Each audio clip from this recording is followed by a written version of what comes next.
Excelentísimo, reverendísimo señor obispo, excelentísimas autoridades, irmáns, cofrades, queridas e queridos lucenses e visitantes. Coa chegada da primeira lúa chea da primavera, Lugo prepárase para vivir con intensidade unha nova Semana Santa. Unha celebración que segue sendo un reflexo da identidade espiritual, cultural e colectiva de todo o povo. Unha tradición viva que latexa en cada confrade, en cada paso, en cada oración, que latexa no corazón de que sentimos esta terra como un legado de fe, historia e identidade. A Semana Santa é a expresión viva da fe dun povo que ano tras ano entrégase con devoción para revivir a paixón, morte e resurrección de Cristo. Todas as confradías lucenses somos conscientes da importancia deste tempo litúrgico, non só para a nosa Iglesia, senón tamén para a nosa cidade, xa que cada ano son máis as xentes que nos visitan e que queren participar con nós nas nosas tradicións. Por iso, cada unha das irmandades prepárase e cuida con esmero cada un dos detalles para que a nosa Semana Santa Maior acabe cada vez cotas máis altas de participación e difusión. Este é o camiño que nos marcamos, cunha meta a medio prazo que con o noso traballo e axuda inestimable das nosas institucións imos conseguir para Lugo como é a declaración da Festa de Interese Turístico Nacional. É o pregón un dos actos no que máis empeño ponemos, xa que é o que nos vai abrir a estes días tan importantes para todos os lucenses. Hoxe, 9 de abril, volvemos a reunirnos neste templo para escoitar a palabra anunciadora da Semana Santa. E hoxe, tocalle a quenda a doña María del Pilar Campo Domínguez, nosa Marica Campo. Marica Campo, mestre, poeta, narradora, autora teatral, de prosa sensible e poesía feita de raíces. É unha das voces máis fermosas e comprometidas na literatura galega contemporánea.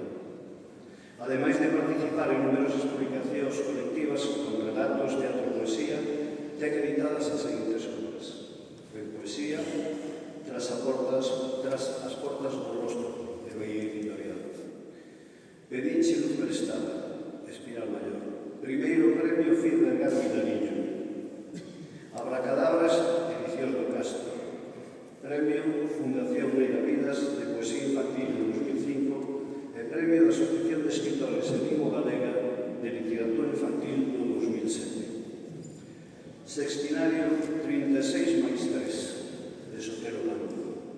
Premio da Asociación de Escritores de Lingua Galega de Poesía no 2008. Nos outras, Poesía Juvenil pola Igualdade. San de Pobra, 2021.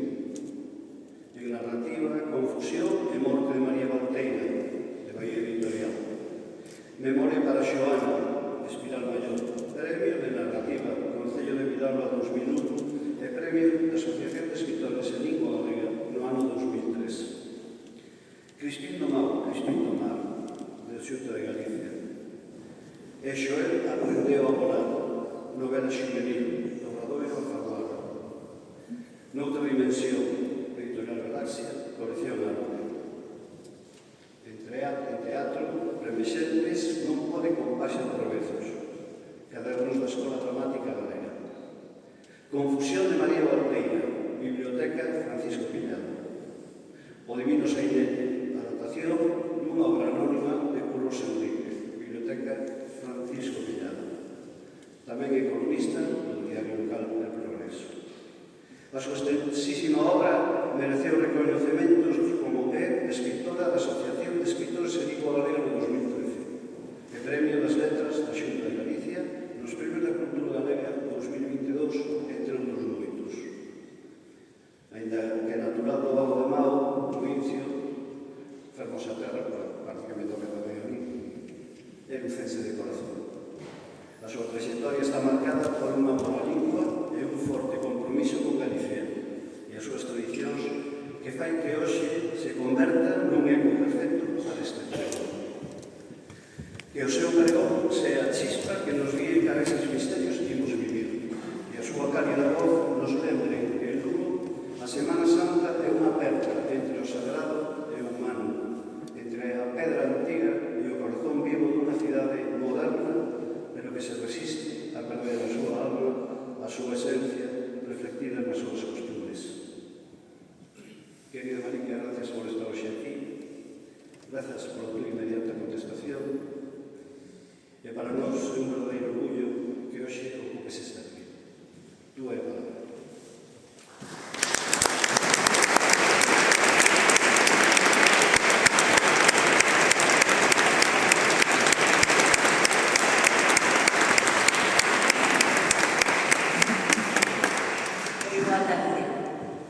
Excelentísimo e reverendísimo señor Don Alfonso Carlos Lobo, bispo da diocese de Lugo, excelentísimo señor Don Miguel Fernández Méndez, alcalde de Lugo, excelentísimo señor Don Roberto Bresmes, Caramanzán, fiscal xefe da audiencia de Lugo, ilustrísimo señor Don Pablo Rivera Capón, representante da Diputación, ilustrísima señora Doña María Isabel Rodríguez López, subdelegada do Goberno, ilustrísimo señor Don Javier Arias Foz, delegado territorial da Xunta de Galicia, demais autoridades asistentes a este acto, Don Ramón Basanta Piñeiro, coordinador xeral da Xunta de Confrarías e Irmandades, queridos membros das confrarías, señoras e señores, amigos, amigas, moi ilustres e excelentes todos e todas. Comparezo aquí agradecida pola orden que me fan, confiando en min para ler este pregón. Con palabras tomadas da Epístola de San Paulo aos Filipenses, direi que o fago con temor e tremor. Temor de non estar á altura de cantas e cantos me precederon neste cometido. Temor de non cumprir as expectativas de quen o encomendou. Temor de falar en presenza de tantas e tantos os que únicamente debería escoitar. Entendan, xa que logo, estas palabras non son máis que as reflexións que me fago a mí mesma, non ensinanzas que evidentemente non ouso impartir. Temor, dixen, porén é máis grande o tremor da emoción que me embarga ao pensar que desde alguna fiesta celeste o meu pai, que no seu día tamén foi confrade, acompáñame na súa medalla da confraría do desenclavo, estará escoitando a que foi unha filla rebelde defender as crenzas que xunto coa miña nai e outros devanceiros nos transmitiu. E non menos tremor por poder proclamar aquí públicamente esas crenzas no marco duns actos que non poucas persoas consideran folclóricos, vestixios de días de bella color. Días de viejo color, así se titulaba unha película de 1967, o debut de Pedro Olea con guión de Ángel Llorente, o mesmo que escribiu o de Volver a Empezar, que había conseguir en 1983 o primeiro Óscar para o cine español. Ao meu parecer, este filme, Días de viejo color, reflicte con acerto ese cambio de paradigma nas celebracións da Semana Santa. Coa música de fondo dos pasos procesionais, as vacacións dun grupo de mozas e mozos que viaxen a Torremolinos son de todo menos piadosas. Hoxe, esa película, que mesmo pareceu problemas coa censura, non tería razón de ser, porque non nos contaría nada novo. O máis frecuente é iso, e mesmo as celebracións máis aferroadas por parte de confrades e costareiros en lugares de fonda tradición nazarena deveñen con frecuencia para que nos contemplan desde fora en espectáculos estéticos para uns, trasnoitados para outros, impropios para moitos, un estado non profesional. Porque sucede que ao mesmo tempo que se reclama liberdade e independencia, como debe ser, para que cada quen viva a súa vida conforme as súas propias ideas e sentimentos, sempre que non sexan lesivos para a comunidade, hai quen nega o dereito a facer manifestación pública das propias crenzas, da propia fe. A fin, todo é consecuencia de non entender a verdadeira democracia. Acontece que, fronte a outras épocas en que, por unha ou por outra razón, a maioría dos habitantes deste país se declaraban católicos, agora as persoas crentes vivimos nun permanente estado de diáspora, é dicir, de dispersión dentro dun grupo maioritario de xentes que se declaran ateas, agnósticas ou, cando menos, católicas non practicantes. E tamén, entre as persoas practicantes, que non se consideran representadas por este xeito de expresar a fe a dentro do ámbito privado, xorden detractores dos pasos e procesións de Semana Santa. Quen lles fala non estaría aquí se non reivindicase o dereito a dicir en voz alta que acredito en Deus grazas a Deus, e que me parecen estas significacións para teatrais, xeitos ben didácticos de explicar a paixón de Cristo e participar nela. Algo así como os autos sacramentais, que tamén cumprían esa función.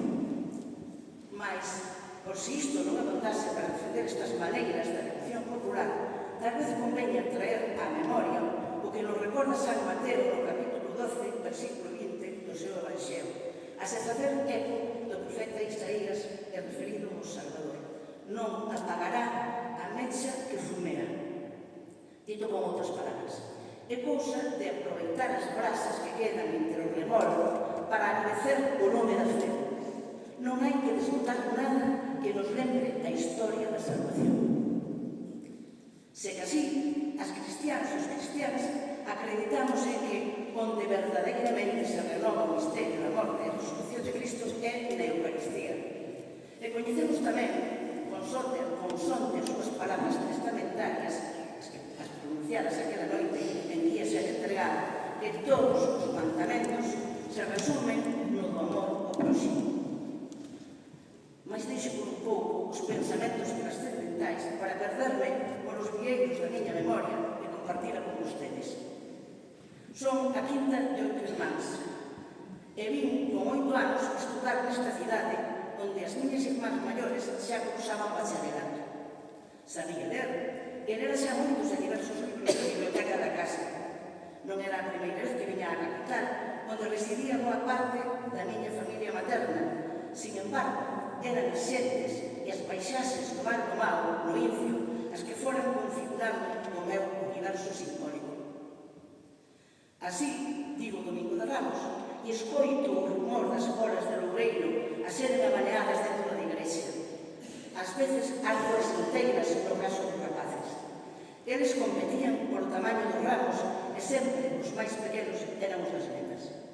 O adro, por onde había transcorrer a procesión, estaba alfombrado de espadanas e outras flores e plantas, mas é o fiuncho o que persiste con máis forza no meu recordo. Acaso porque a imaxe visual se lle suma a olfativa. Lembro tamén o sacristán recitando detrás dunha porta unha cerimonia que non identifico. Un texto en dubidoso latín que ele adaptaba buscándolle sentido a unhas palabras que non entendía e que provocaban a risa de nenos e maiores. E aí rematan as imaxes daquelas Semanas Santas primeiras na aldea que esvaecen na neuma do tempo.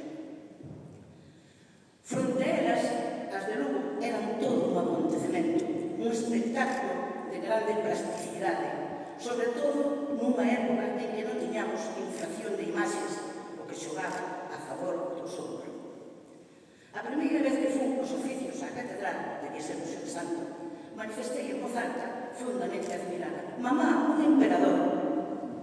No coro estaban situadas as autoridades civis e militares e a indumentaria do gobernador, con guerreira branca e unha banda a lle cruzar o peito, evocábame a imaxe do emperador Francisco Xosé que vira na película Sisi Emperatriz, tan de actualidade a aquela altura.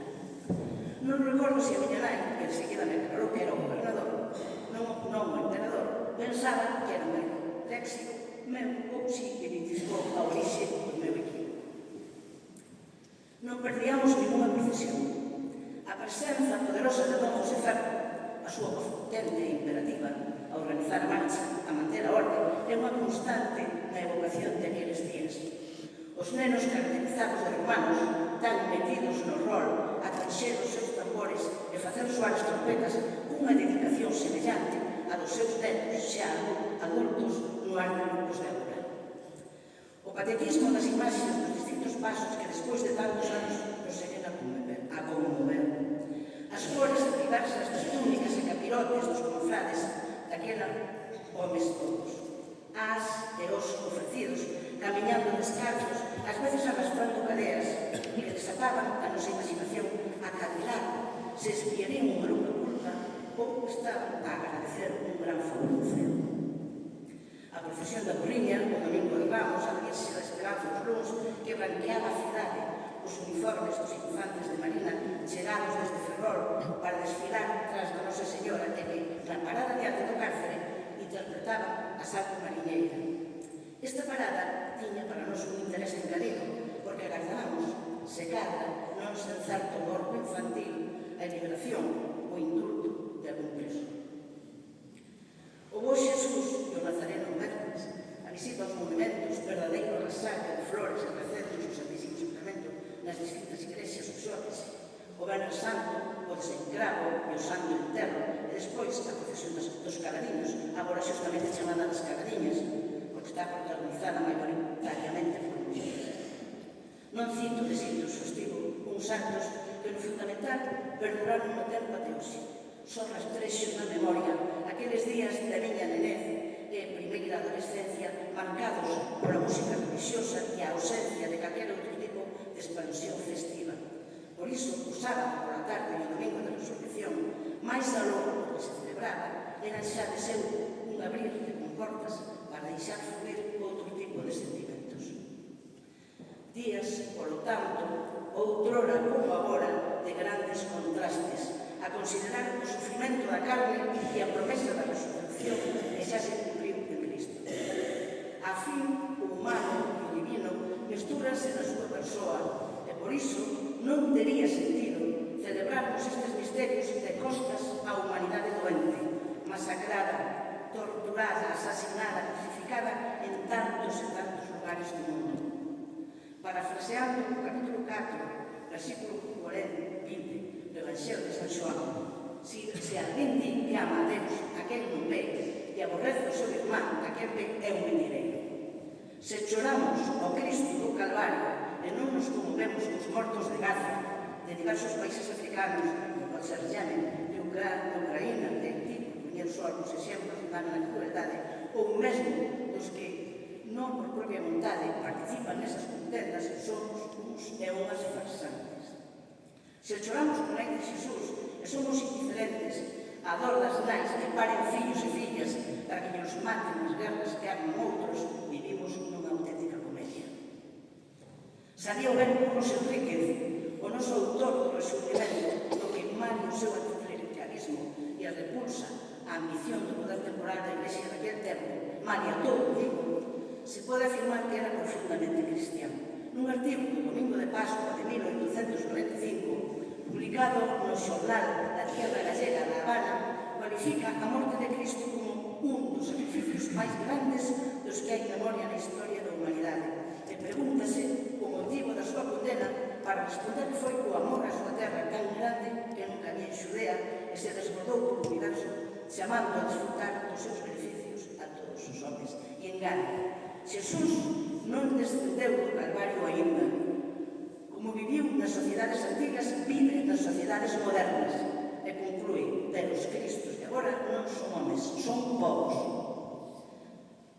De homes e mulleres están feitos os povos, con necesidades imperiosas, uns máis que outros, con precariedade infinita e fame de ser. Chegan contra nós cargados de incertezas, a miúdo apostando a vida en mares e muros. Vivimos tempos socianos. Os poderosos deste mundo non reparan en que as súas políticas baten na carne dos inocentes. Eles, elas e nós, todos e todas, temos medo. Se que así, como li hai máis de 60 anos, nun libro titulado En Cristo Redentor, da autoría do teólogo francés François Xavier Darwin, o único temor cristiano chamase esperanza. Entrega de nós ao Deus que nos salva. A entrega de nós ao Deus que nos salva, consonante o xadido, non é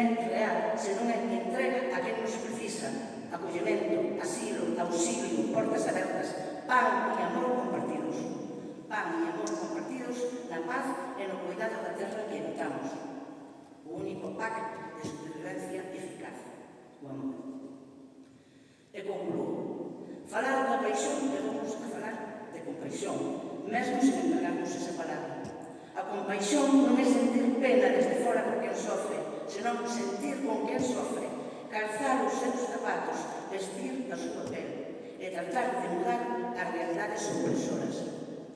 O teólogo Juan José Tamayo cita a Dietrich Bonhoeffer, teólogo mártir do nazismo, que di que non se trata simplemente de vendar as feridas das vítimas que se encontran baixo das rodas da injustiza, que hai que inmobilizar a roda mesma unha panca, a panca da justiza, para evitar que as rodas sigan a provocar vítimas. Verai coido a mensaxe que nestes días nos transmitirán as cerimonias e procesións desta Semana Santa, que merced o arduo traballo das confrarías en conexión coa catedral e as parroquias